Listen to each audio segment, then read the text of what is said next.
আসসালামু আলাইকুম প্রিয় ভিউয়ার্স। কালের কণ্ঠ থেকে একটি গুরুত্বপূর্ণ সংবাদ পাঠ করছি। সরকারি চাকরিজীবীদের বিশেষ প্রণোদনার টাকা বাড়ালো সরকার। সরকারি চাকরিজীবীদের বিশেষ সুবিধা দিচ্ছে সরকার। এই সুবিধায় সর্বনিম্ন ১,৫০০ টাকা করার সিদ্ধান্ত নেওয়া হয়েছে। এছাড়া পেনশনভোগীদের ক্ষেত্রে ন্যূনতম ৭৫০ টাকা করা হয়েছে। আজ রবিবার অর্থ মন্ত্রণালয়ের এক সংবাদ বিজ্ঞপ্তিতে তথ্য জানা গেছে।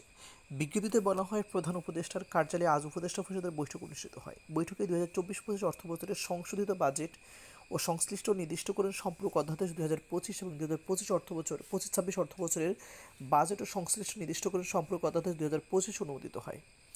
উপস্থাপন করা বাজেটের উপর পত্রপত্রিকায় মতামত অর্থ বিভাগের ওয়েবসাইটে নাগরিকদের কাছ থেকে প্রাপ্ত মতামতের উপর ভিত্তি করে নিম্নরূপ পরিবর্তন আনা হয়েছে।